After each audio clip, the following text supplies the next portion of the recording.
uh, earlier this afternoon. Julian Edelman, who we all could have guessed wasn't really doing great this year and has some obvious ailments, underwent what initial reports are calling, and Evan, see if we can add another adjective to this to make it appear more innocuous: precautionary standard knee procedure. So somebody, whoever's feeding the information here, really, really, really wants us to know that this is not a big deal and that Edelman will be fine and he's going to miss Sunday's game. Edelman looks anything but fine. Yeah, Edelman is not fine, and I don't mean to, make it out to be some huge thing or anything like that, but from what I understand, Michael Giardi of NFL Network reported this. Edelman is dealing with bone on bone in his knee at this point. So what you're going to see is that throughout the rest of his football career, regardless of where he is playing, he's going to have sort of a consistent knee issue that's going to pop up on the injury report week in and week out, and is going to be something that they're going to have to manage, and he's going to have to manage pain tolerance wise for probably the rest of his NFL and football career. So that's where we're at with Julian Edelman right now, is that this cleanup procedure they're hoping is going to help him with pain management, but it's not necessarily going to eliminate the problem altogether. Yeah, and this is kind of, without the news of the procedure, this is kind of the vibe you got watching Edelman in general this year. He came in, to start the year, and you could tell almost right away he wasn't right. So it's not a new injury. There was nothing acute that happened that set him back. He was managed in, what limited camp action they had. And you could tell almost from the first route and the first catch he had of the year, he was getting up like old men, or like, middle-aged dads get up off the couch, trying to play with their kids, like creaky, pushing it up, like, I got to do this, so you could tell like it took everything he had to do what he's doing early. And he had a productive game or two, but the last few games he has been absolutely invisible. So this obviously was something they felt they had to try. And again, not to draw another sports analogy here, because the injuries I'm sure are a good bit different, but you're worried you're in Dustin Pedroia land here with Edelman, of like, it's a downhill trajectory here, and you're just hoping you can squeeze who knows what out of it here. So and we're not doctors, so we don't know, but obviously, and we'll try to talk to Doc Flynn later in the week as well, see if she can provide some insight. But this doesn't bode well for certainly the rest of this season for Edelman, and sadly, again, not to jump to too many conclusions, the rest of what has been an incredible career for someone who's always been Mr. Reliable, Mr. Dependable here. And now it's really, a physical ailment that's going to make it really hard for him to be the guy we're so used to seeing. Yeah, I think what we saw over the last couple of weeks is that the Patriots, obviously they're not. This is not news to them that Edelman's been dealing with this knee issue. It's not news to us. So they've been sort of crafting the offense around the fact that he is not 100%. His snap count has been down dramatically over the last couple of weeks, and even all of this year, he's all the way down to about 60% of the snaps. And kind of the role that I was sort of talking about with him is sort of that Danny Amendola role, where you come in on third downs, passing situations, fourth quarter, gotta have it type of times, but you're not necessarily the type of guy that plays every single down.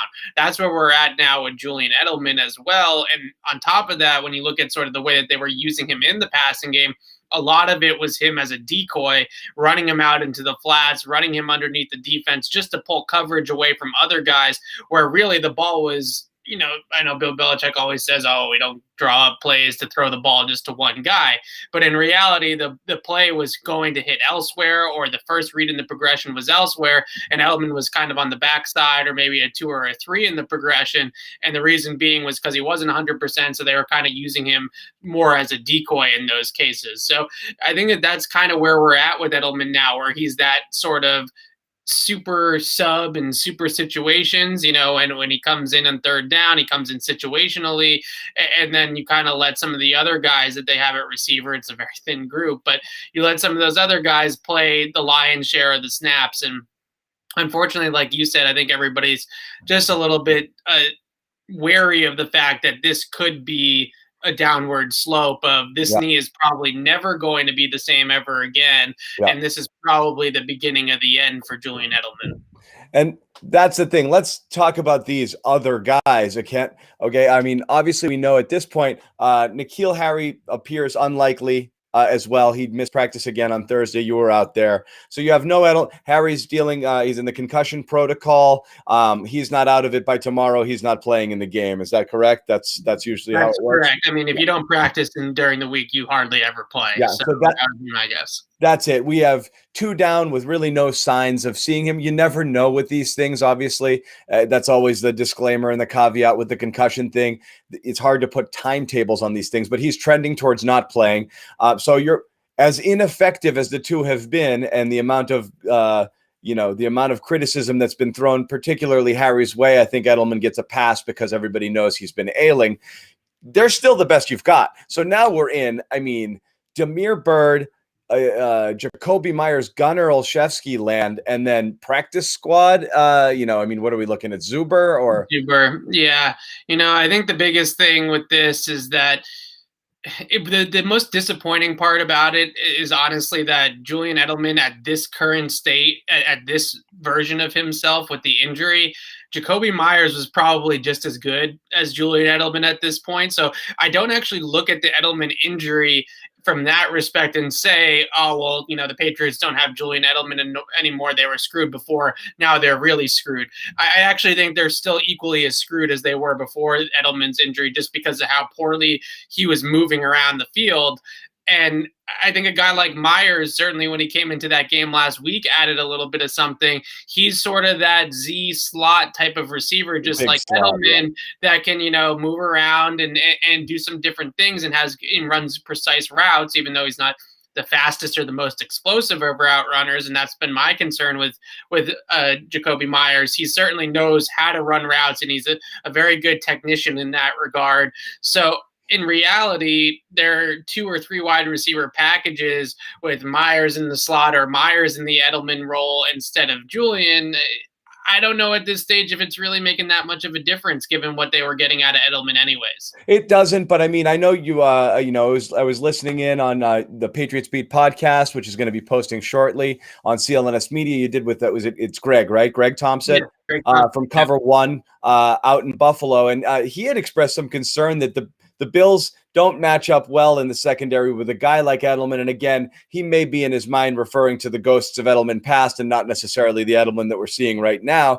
That being said, whether or not he could have been effective in this matchup, or as you mentioned, a decoy, which is valuable because look, at the end of the day, you want to tie up a defender who has to keep you honest on Edelman. If you know you can cover him with a linebacker, it makes them much tougher to defend. But when you have to expend a resource in order to chase him around the field, regardless of whether or not you're truly concerned he can beat you, that's just one person that's not somewhere else. So the trickle-down effect, I think, is real, even though if the actual performance doesn't matter. The larger issue to me here is we're not talking about playing for his job necessarily, but the clock's probably ticking on Cam Newton. He's really fighting an uphill battle in this game without anybody to throw to. And here we are. And obviously the Bills are weak against the run. So you think that's where the Patriots are going to try to attack here. But Buffalo's going to know this as well. I mean, when you have your top 2 receivers out and not much behind it, the Bills are, I would put 12 guys in the box if I'm Buffalo here. I mean, I really don't. You're only allowed 11, John. So you can't put 12. I'm not the expert, Evan. That's what I have you here for. Yeah, no, I think that's a really interesting point about the trickle down effect, because I when I wrote about Damiere Byrd last week, I used a lot of examples in my Damiere Byrd piece of Julian Edelman taking double teams or taking middle of the field coverage with him and giving Damiere Byrd one-on-ones because the coverage is rotating towards Edelman. And we saw a couple of different times against San Francisco where they bring down that safety to buzz into that crosser window or over the middle to cut off. Just to take it away. Right. And now you got 2 guys, going to one guy, and then it does leave, even though they weren't able to take advantage, it does leave one-on-one matchups elsewhere. The one thing that I think gives me a little bit of, nothing gives me confidence about this team right now, I'm going to be honest, but the one thing that gives me a little bit of hope is when I'm writing forward with my game plan on Friday, is that this me this week on Sunday, when it comes to the passing game, is not about the Buffalo Bills.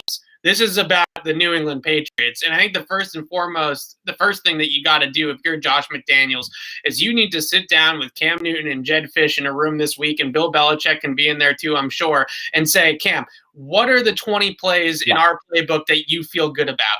Give me the 10 to 15 concepts that you say, if we call this on Sunday, I'm going to feel good. I'm going to feel confident. I'm going to be excited about calling this play in the huddle and work from there. And I think what we saw over the last couple of weeks, and specifically against San Francisco, was the Patriots getting too much back into the Tom Brady iteration of the playbook and not enough of the Cam playbook.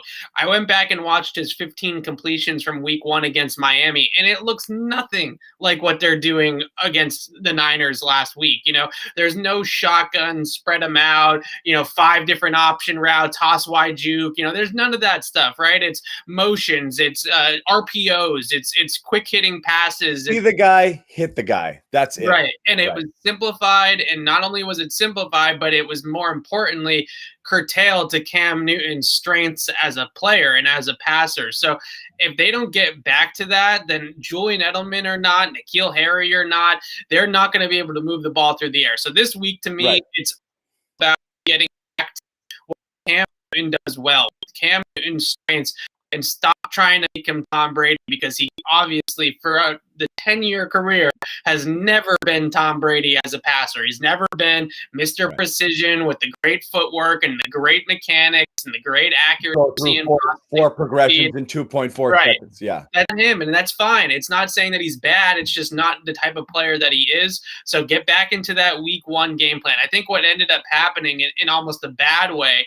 is that in week 2 they throw for almost 400 yards against Seattle, and I think they tricked themselves into thinking they could actually do that more. They said, "Oh wow, we never thought we were going to be able to do this with Cam, but look at, he's so good in this way." And I think that was a little bit of fool's gold. And now I hope that they are kind of realizing that they have to be that week 1 offense to have a chance. Yeah, another sports analogy. It's your 165-pound second baseman popping one out of the park, and then he's swinging for the fences every other at bat. Like, it's not your game. So you're right. They might have gotten a little bit high off of that performance and thought, hey, this is something. To me, it's obviously you can't run the complex Patriots Brady style offense, but also they have to convince Cam, see it, hit it. If not, look to James in the flat. If not, run. Just like those should be the 3 options. Take something, get some positive yards here, but he can't just sit back there and look around and pass up open opportunities. Again, the most amazing thing looking at the film from that last game, where there are some games where 2 and 3 guys were open for 4, 5, 6 yard gains with potentially room to run, and he's not hitting those, and then other opportunities he had to absolutely tuck it and run, and he's still looking downfield. So again, eliminate the amount of things he has to process. And you hate to say that about a guy who's been in the league as long as Cam's been, as if you're tailoring it to some rookie who just came in off the bench. But again, his game is his game, so play to the strengths there for sure. As far as this game goes, again, it's I guess an opportunity to see. Myers played in relief here. I guess you'll see whether or not he is reliable. And as you said, on paper, just in terms of physically what he's able to do, you thought he's able to do a little bit more than Edelman at this point. I wouldn't be too bummed out to see Gunner go out there and run 30, 40 routes himself too. I mean, this is a guy who in camp, everybody was freaking out over, thinking you could have Amendola in a bottle here. This could be this thing, and a very complimentary thing alongside Julian Edelman that can really help you exploit the middle of the field in ways that you really haven't been able to do. So I wouldn't mind seeing, a little bit of the gun show. I wouldn't either. And Gunner is one of those guys, too, that's pretty explosive with the ball in his hands. We can see that certainly on punt returns, that he can go from 0 to 60 pretty quickly. So I would just like to see, even if it's not throwing him the football down the field, jet sweeps or screens or some sort of flares into the flat, motion screens, whatever you want to call them, to get him the ball and see if he can be somebody for this offense that can create with the ball in his hands. Because right now they obviously don't have enough enough of those guys that can take the ball and make something happen with it in their hands. So if Gunnar can be one of those guys, then I would certainly at least try it and see if he can be in an NFL game, because we really haven't, outside of that Giants game on Thursday night last year, he really hasn't had a ton of opportunities to prove that he can do it in a game, even though we've seen him look pretty good in preseason or training camp this past year. And it just hasn't come together for him for whatever reason, injuries and playing time and guys ahead of him and stuff like that. With Myers, I get the appeal of Myers, but sometimes I have a tough time getting all the way there, like some Patriots fans are. I think there's one really play that I would like to reference. There was a corner route that he ran on a sail concept. It's a flood concept to the left side.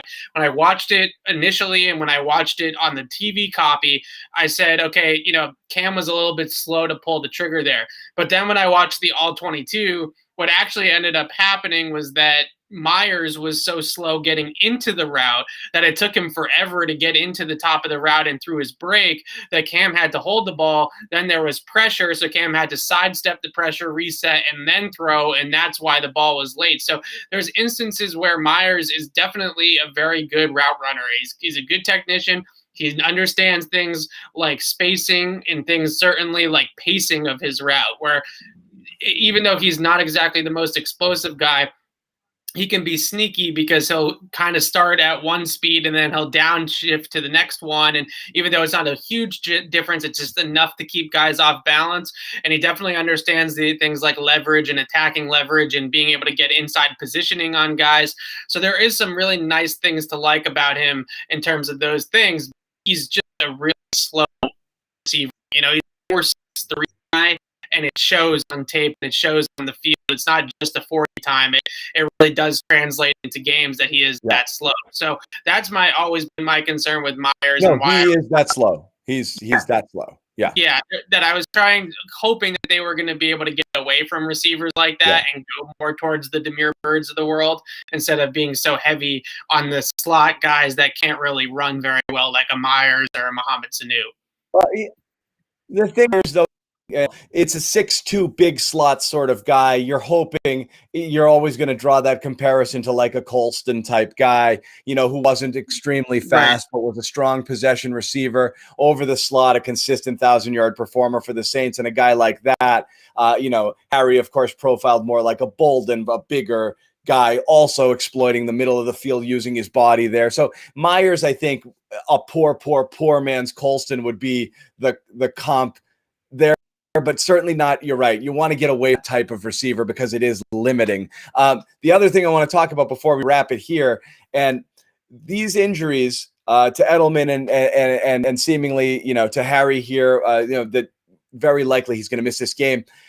Whether right or not, whether the Patriots feel this way, this weekend's game feels like a potential white flag sort of situation where at 2-4, the Patriots are well beyond must-win territory. It's a must win. You're falling to 2-5. They're 6-2. The division is gone. You're going to Buffalo. You're going to 2-6 unless they pull Baltimore next, right? Yes.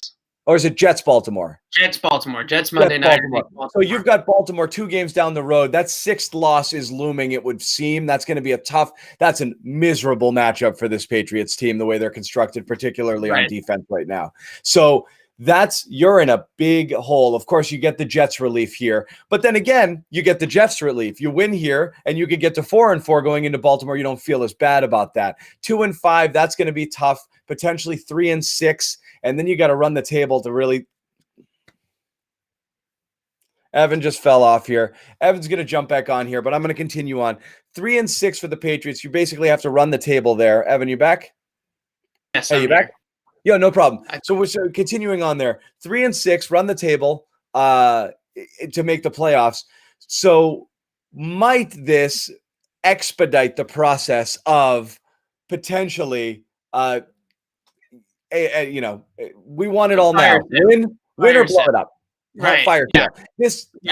It will make a case for it. Again, we don't know if they're going to do it, but I think a lot of Patriots fans don't have the patience to ride out the rest of the season without knowing that there might be some promise ahead. And I think a lot of people would very much be in the side of burn it down. Okay, burn it down Yeah. As they should be. If they don't trade away assets, guys like Gilmore, guys like Tooney, if they don't try to shop those guys in the next week, if they lose this game on Sunday, or even if they don't lose this game on Sunday, or even if they make the trade or start talking about the trade now before the game even starts, any other team, if we were evaluating this roster, Bill Belichick, if he was any other general manager, would 100% be on the hot seat. Now, obviously, he has that much longer leash than maybe any other coach in sports, and rightfully so.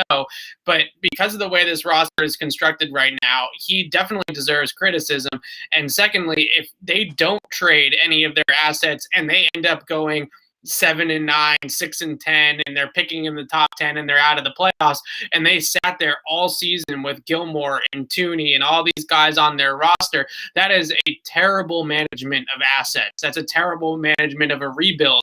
And what all it's going to do is put them behind the 8 ball of actually doing what they need to do, which is get some talent in here to start, kind of bringing on the next iteration of the Patriots. If they are in a position come Sunday afternoon, at 4:30 after the game is over, where they're 2-5 and they don't make those trades and they don't try to cash in as best as they can on the assets that they have on some of the veteran players, I think that's a terrible mistake by Bill Belichick, and it should be something that we criticize him for, because maybe they get, the trade that's kind of been thrown out there for Gilmore is like a second and a fifth for Gilmore. Maybe they can get a second and a wide receiver for Gilmore, that another team is a cast off on another roster that might be able to actually come in here and contribute. Maybe they can flip Tooney for an earlier pick instead of waiting for that comp pick to cash in 2022. Maybe they get a third round pick in 2021, which is another asset to add to the war chest. Then you add that with the salary cap space that they have coming next offseason. And all of a sudden, you can press the reset button pretty quickly, as long as you can figure out the quarterback position, of course. So that's what just that old thing. That's what a rebuild looks like, though, right? Like that's what a true rebuild looks like. And if you look across any sport, when teams that are proactive about the rebuild thing and aren't afraid of it are the ones that come out of it quicker on the other end, and the ones that usually turn it around faster and start competing for championships again, especially in the league like the NFL, where there's so much roster turnover from team to team every single offseason. When you're loaded with picks and you're loaded with cap space, you can do a lot to kind of retool your roster in a hurry. You can sign a bunch of different players. You can do a bunch of different things with all that flexibility. That's where the Patriots' mind should be at if they lose this game on Sunday. And honestly, I'm sort of heading towards that anyways, regardless of the result on Sunday, because the worst thing that you can let happen is a win on Sunday in Buffalo blind you from the fact that this team is not going anywhere. And that's the worst thing that you can allow happen. Yeah, and what is interesting, and we've talked about this in other videos, and is Bill Belichick has traded players for future value to not be left holding the bag with the team in contention. It's hard to believe he wouldn't do it here. You've traded, the most famous one being Lawyer Malloy at the beginning of a season, but obviously you have Chandler Jones, Jamie Collier. He's not afraid. The Chandler Jones trade is the Stephon Gilmore trade all over again. Now, Chandler was a younger player, but that's what it is. It's trading a player, a very, very good player, a year before he's about to hit the open market to cash in on that asset. It's time and time again, we've seen Bill Belichick make that move. Yeah.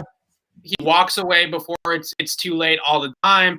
And for some reason, there's a little piece of him this time around that seems to be holding on to that Dynasty 2.0, that core of the 2010s Patriots. And we don't know what Bill Belichick's thinking. And, if Bill were listening to this, one, he'd think we're idiots because whatever, that's what he would think. But two, it's just possible he doesn't think this way, but you have to wonder, and again, this is definitely going to be a fan perspective, how much of this is the first season without Tom, to watch it burn to the ground like this so spectacularly. Again, you think someone like Bill Belichick, who doesn't appear to be affected by these things, it's still a pretty massive hit. And again, it's just noise, and he's good at tuning it out, but it's still, as far as optics are concerned, and as far as the talk TV radio blowhards, this is open season on Bill Belichick from the moment he starts the fire sale all the way till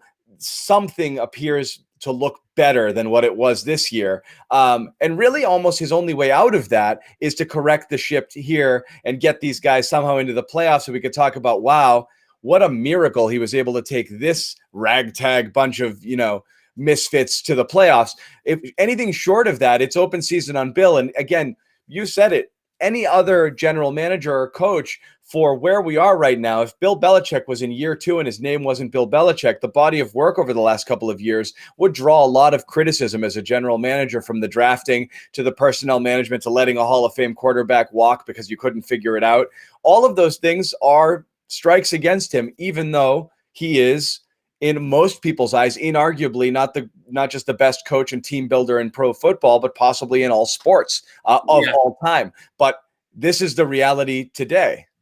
Yeah, this gets into a little bit of like talk radio trying to jump inside Bill Belichick's But you mind. don't know, right? But you don't know, and I do feel like a little part of Bill has to be thinking at the beginning of this season, I got to make the playoffs. I got to be competitive to show people that it wasn't just Tom, right? Yeah. That it was both of us, and that I'm just as good without Tom. I think a lot of people, a lot of Belichick haters, a lot of Belichick critiquers will go to that record without Tom Brady, adding in those Cleveland years. And you see that Bill Belichick, without Tom Brady as his quarterback, has a losing record in the NFL as a head coach. Now, obviously, we don't think that means anything necessarily, but I think that that's what we're seeing, is that this season they kind of thought, I think at the beginning of the year, and maybe they still have lucked into Cam Newton, and maybe Cam Newton will turn things around and it will still be this match made in heaven. But we're talking, a month ago about contract extensions for Cam Newton. Now we're sort of seeing kind of the real side of this marriage kind of play itself out. But I think what I said at the beginning still holds true here at the end. The Patriots, offensively, especially in the passing game, need to get back to Cam Newton football. They can't keep playing Tom Brady football. The one stat that really stands out to me about how the Patriots passing attack has been over Cam's last 3 starts, he has attempted 1 RPO pass in the last 3 starts. In his first 2 starts, he attempted 10 RPOs. So that tells you right there that they have just completely gone away from some of the things that he does really well. RPOs is something that Cam has been running since Auburn, right? That's his thing, right? Is, the RPO glance was that little backside slant off the run action, and you read the linebackers. And now what they're doing is they're putting him under center, they're putting him in the gun and spreading it out like he's Tom Brady, or they're putting him under center and having him run under center play action like he's Tom Brady. I'm sure Cam Newton's ran under center concepts where he turns his back to the defense, then needs to turn and face the defense and read it out. Maybe, 5% of his entire NFL career. Something very, very minute. And that's not what he is. That's not who he is. So they need to get back to Cam football. I don't think that they also, we talked about them selling a lot of pieces. If they invest anything in this team, that's a big mistake also. You can't go out there. I know a lot of people in the comments are saying, oh, what about Adam Thielen? What about this guy? Do not do that. You're not a player away. Right. You're not a player away. And it's specifically not a player away given the state of the front 7 on the defensive side of the ball. Adding Thielen to the wide receiver may look better, and it might raise up your PFF grade a little bit as an offense, but is it really going to net anything in the win-loss column? Absolutely not. This has to be a rebuild of the entire team on both sides.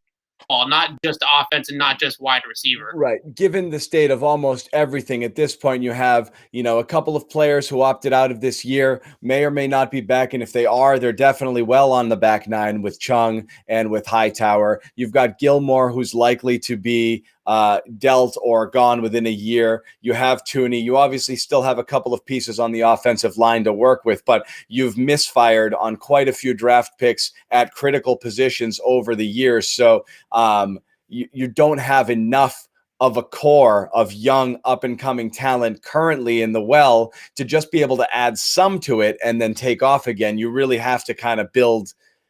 You got to build deep, and you got to build maybe a little bit long. So, and again, one and only hope. They could always hide those mini rebuild years because of Tom Brady. That was the thing. Right.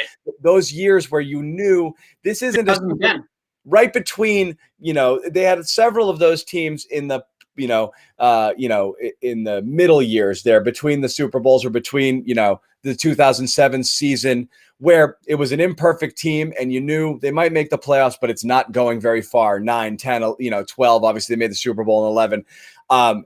They don't have that luxury anymore because you don't have the quarterback, so you don't have the most important piece. So number one, you have to find that, and then you've got to build a lot around it. And so you have to start thinking about it probably yesterday. So again, win or lose, this could be where this situation is headed. Again, you just wonder whether the Edelman-Harry injuries, which is what we hopped on here initially to talk about, Edelman surgery, helps expedite that and just make it clearer that, you know what, we're not going to go anywhere. And a loss in Buffalo, I think, might get people there a little faster too. But tons more. Unless, Evan, you have anything to put a bow on it, we can wrap it here. I just wanted to say one quick thing about wide receiver evaluation. And I'm not going to sit here and say that and trash on Bill Belichick for his drafting at the wide receiver position like I'm the end-all be-all of wide receivers in the draft, right? Like, maybe I don't know any better than anybody else.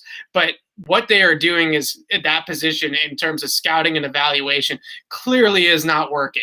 And it's also development of the players, too, once they get here. Right. So this needs to be, from that position's perspective, I think, an entire overhaul of how they approach the position altogether, how they evaluate it in the draft, how they kind of, the pecking order of things that they care about when they look at a prospect. Bill Belichick himself said to me last year that we didn't draft N'Keal Harry to run end arounds. It's great that he's good at it, but it's not why we got him in the draft. Similarly, he'll say, we didn't draft him to block. It's great that he can block, but he didn't draft him to block.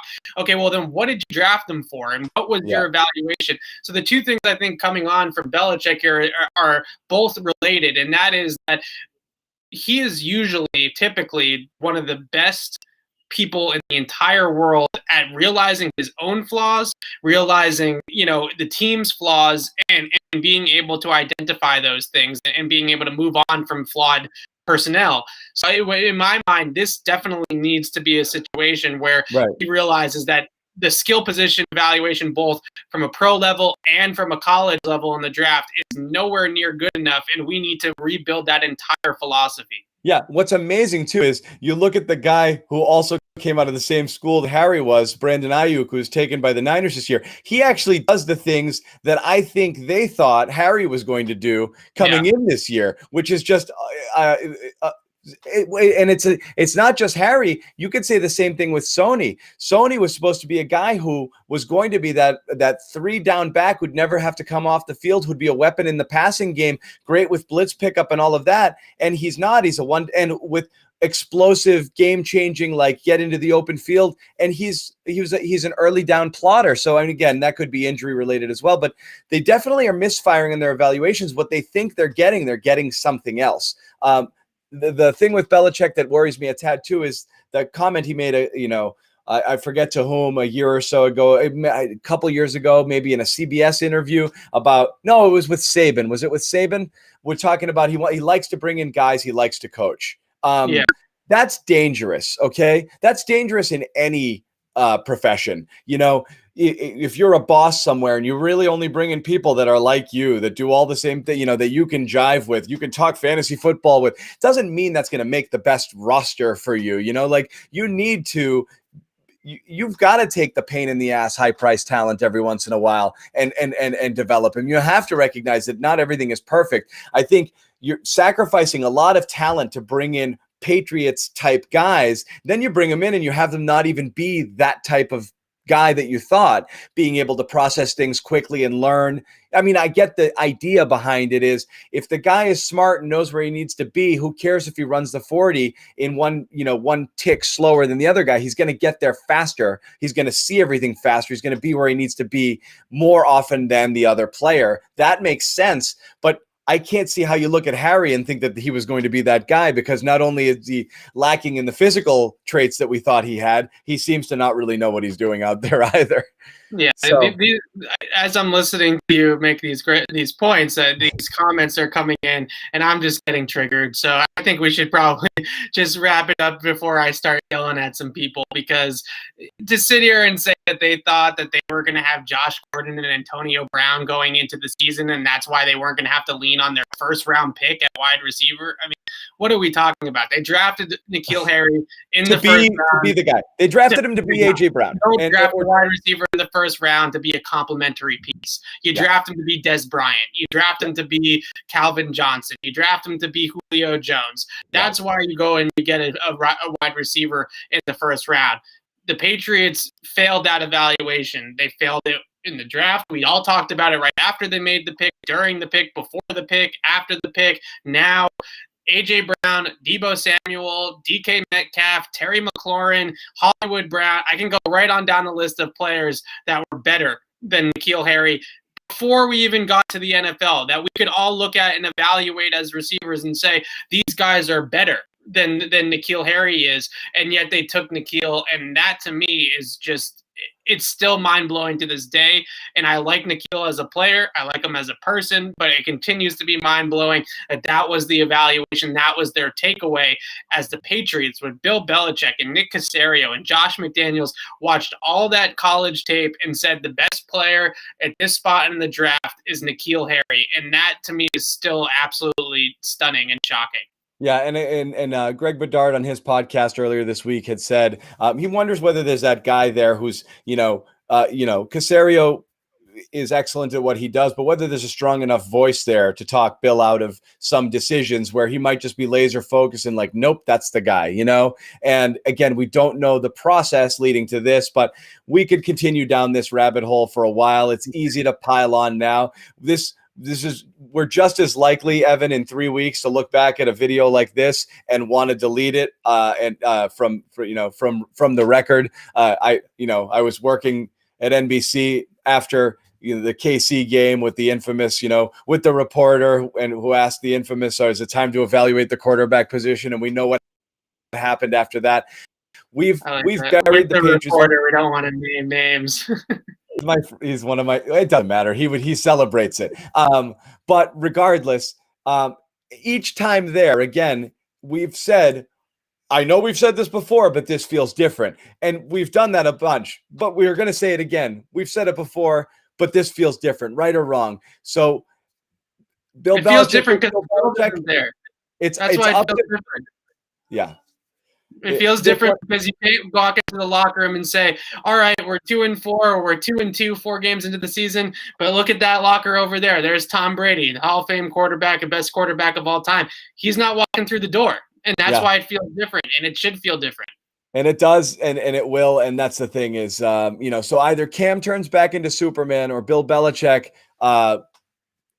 earns the reputation as the greatest coach of all time, and figures out a way to scheme this bunch back into contention. So that's what we're going to be looking for. It starts Sunday. It's a must-win game, and now obviously they're shorthanded again with the breaking news. Julian Edelman out, N'Keal Harry also likely out, and 2-4 Patriots heading into Buffalo to take on the 5-2 Bills. We'll have more on this matchup for the rest of the week. Follow Evan on Twitter.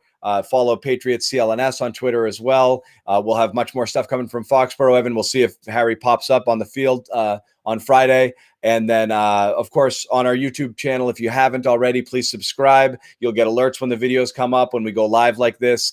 We'd love to see you guys in the chat, so keep it active. It's fun to read along here, and we'll jump on the comments and try to comment back when we can. So thanks for joining us. We'll see you guys later.